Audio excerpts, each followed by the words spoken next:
Hey everyone, Jamie here. So, if you have been listening to the show for a while, you'll know that things slow down a bit during the holiday stretch.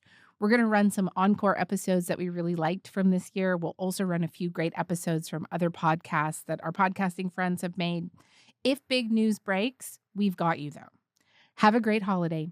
Take care.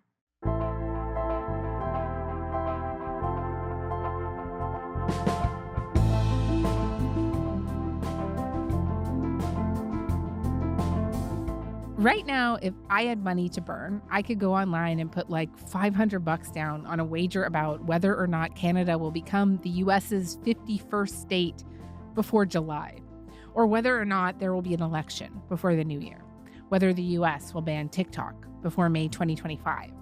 I could bet on elections, on invasions, collapses, Bitcoin prices, and I could do it all on a website called Polymarket.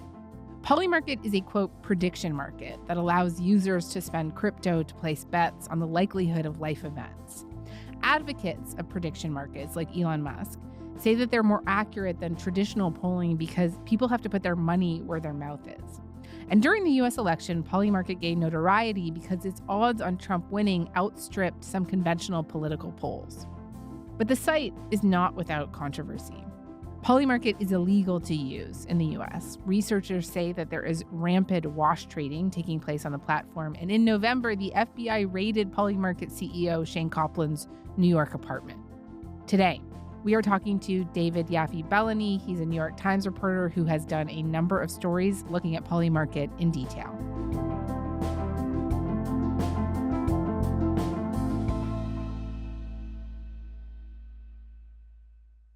David, hi. Thanks so much for coming on to Front Burner. Thanks for having me. Could you just outline for me like what the intended use for a site like Polymarket is? How is it different from online gambling, for example? Sure. So I think it's worth thinking about the intended use that, the company's executives talk about and, what the customers are actually interested in. So if you talk to Shane or to, anyone who's involved in running Polymarket, what they'll say is, sure, this is a form of online gambling, but really we've got a kind of loftier goal than that. We want to be a source of reliable information. We want to kind of harness the power of the market to give people a more accurate sense of what's going on in the world. I think when you look at like UGC social networks, the way the algorithm works is if you already lean left or you already lean right, it just serves you more and more of the content that will keep you clued in, which plays further into your confirmation bias. And that's just like a recipe for anything but truth. Whereas with markets, if the market has an objective outcome and there's no leverage, that's not true. You're either going to be right or wrong. And the idea behind that is, when people put, money behind their opinions, on a kind of large scale, that can give you a sense of, what's happening or what's likely to happen in the future. So that's the sort of kind of lofty goal behind a prediction market like Polymarket. But when you talk to customers of the site, they're not interested in like curing disinformation. They just want to make money and have fun. And it's not just for sports. People are betting on real-world events like the election or whether Taylor Swift is going to get engaged in 2024. Or if Taylor Swift and Travis Kelce break up in September, which is what everyone's talking about right now. How it works is that you... And there's a thrill in kind of seeing, the market swing back and forth, in sort of gambling on the outcome of politics the same way that you might gamble on the outcome of a sports game. And so there's this real sort of casino-like element to the Polymarket experience. This argument that the prediction markets offer insights traditional media or polling can't, does that hold any weight for you? Does that make sense? I've sort of swung back and forth on this. It's certainly the case that on election night in the United States, the Polymarket model about where the election was headed sort of told you a lot. I mean, it was sort of skewed way in favor of Trump from kind of very early in the night as the sort of initial returns came in. Is Trump about to take this election? According to Polymarket, he is still trending upwards today, 0.7%. Is looking good for Donald Trump. Oh my gosh, guys. 8.5 hours left, and guess who's still in the lead? This man, Donald Trump, 57.6 to 42.5. Guys, I think it's official. Can we clean our hands? Is Donald Trump going to be the next president? But it's also the case that, like, if you, not to talk shop, my own shop too much, if you looked at the New York Times election needle, on our website, that was also kind of swinging in that direction. So it's not as if, there weren't other ways that you could get that information.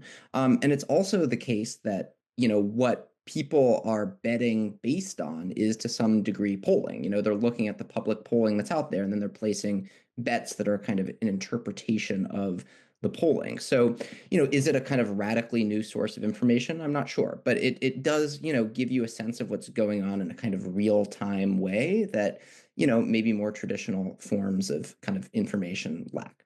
Has it been good at predicting other things? This is one of the big arguments against Polymarket, I think. I'm not sure it really has. I mean, for instance, HBO released a documentary earlier this year that sort of claimed it was going to uncover the person who invented Bitcoin, Satoshi Nakamoto, who's this, mysterious, anonymous figure in the history of cryptocurrencies. Satoshi Nakamoto, the inventor of Bitcoin, could be one of the richest people on Earth. But many years ago, Satoshi had disappeared. And with Bitcoin being woven into the fabric of the financial system, solidifying its role as digital gold, perhaps the question of Satoshi's identity was more pressing than ever. And immediately a market popped up on Polymarket where people were betting on who this person would be, like who HBO would identify as the person. And there were a bunch of candidates, and people sort of aligned behind one person in particular. And then the person who was named in the documentary turned out not to have been on that list at all. So, that's a good example of like a point where actually maybe the prediction market was sort of spreading false information or giving people a sense that it turned out to be totally unreliable. And so if you look at kind of that market in comparison with the sort of election night market, I think it gives you a sort of picture of the two sides of this sort of technology.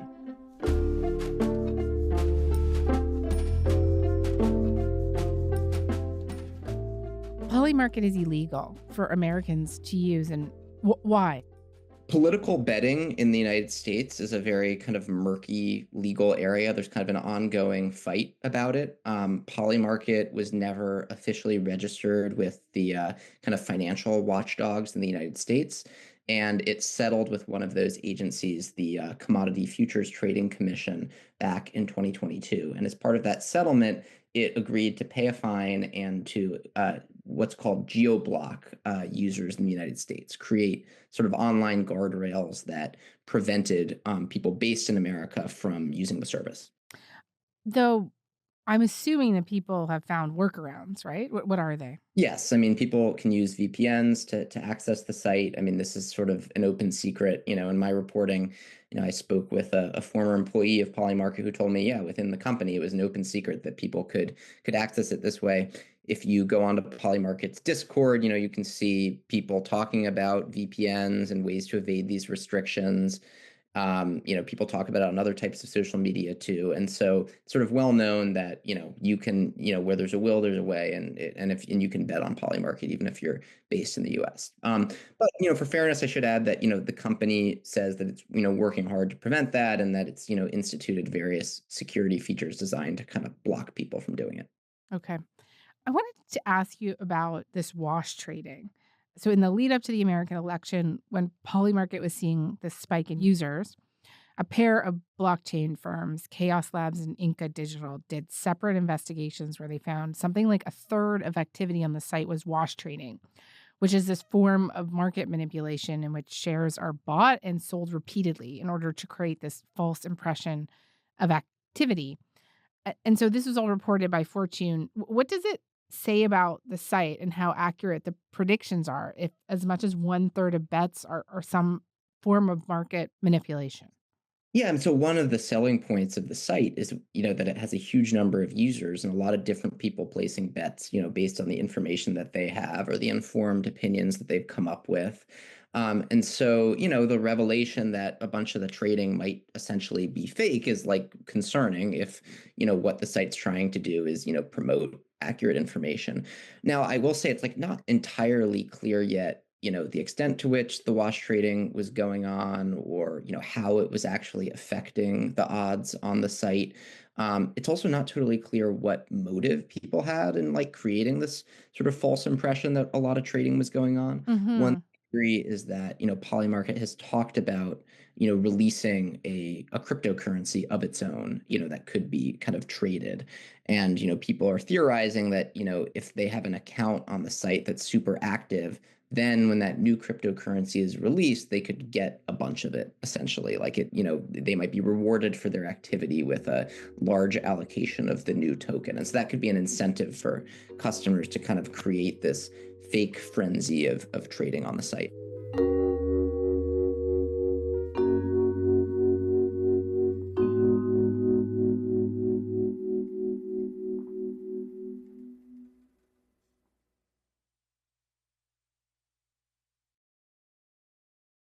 I also wanted to ask you about this guy in France, right, who was responsible for millions of dollars of bets that Trump would win the election, so much so that this one person's actions tipped the odds on Polymarket. The bets of a closely watched French trader are likely to pay off millions of dollars.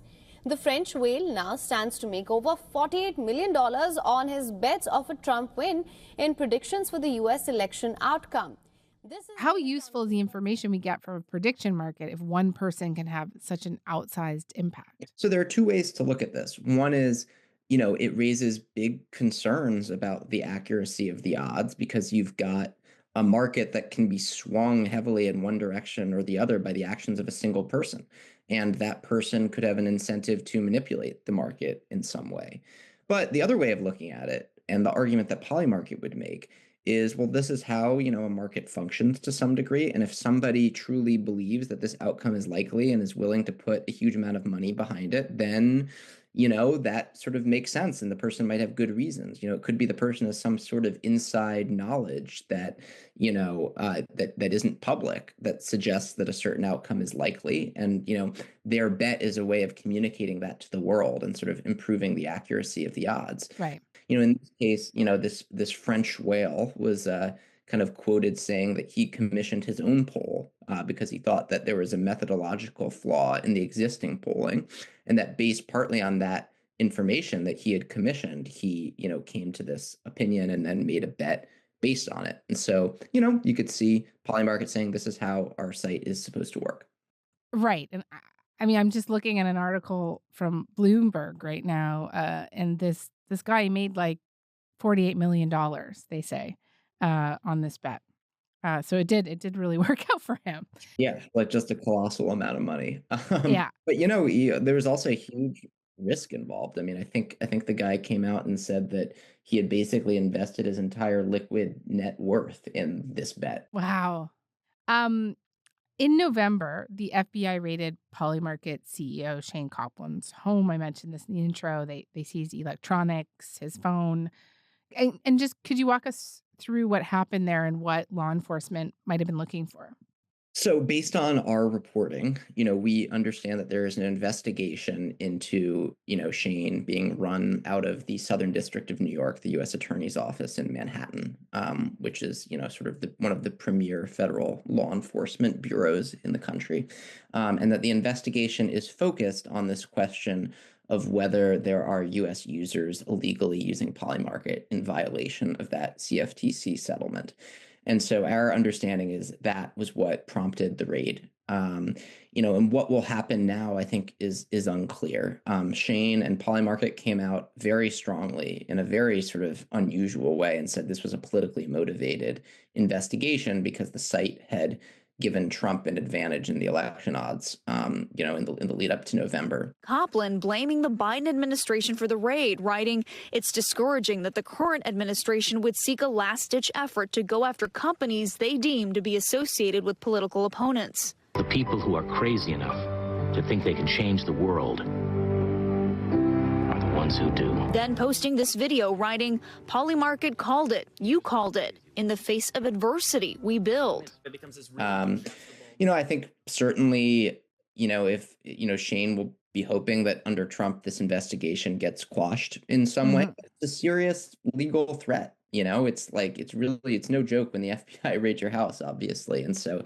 it'll be fascinating to see what happens next. But the reaction from Polymarket, I think, is really a reflection of how sort of confident and emboldened the tech industry feels about the changing political landscape in the United States.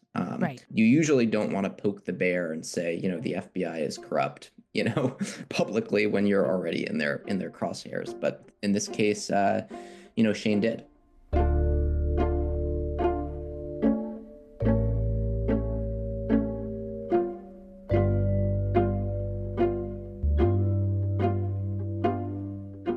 Before we go today, I did want to ask you about this larger trend we've seen in recent years, the financialization of everything.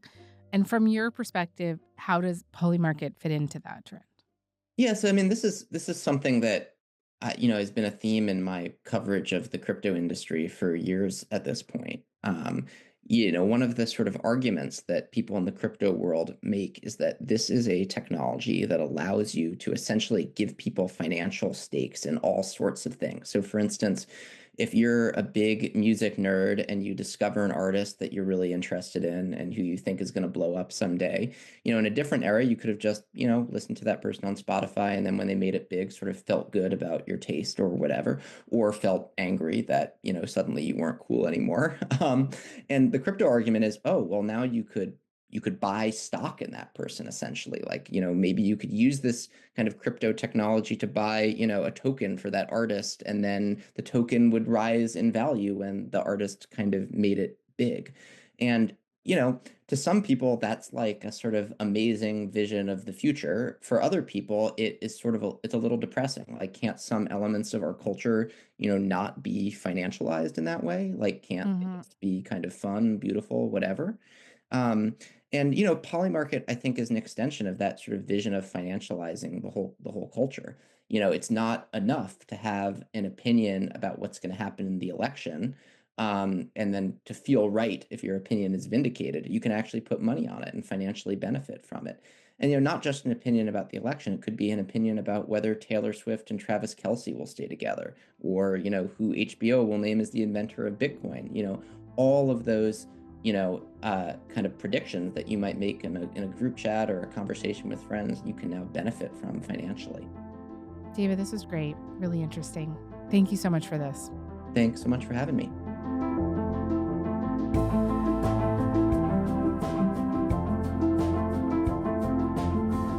All right, that is all for today. I'm Jamie Poisson. Thanks so much for listening. Have a great holiday. Take care.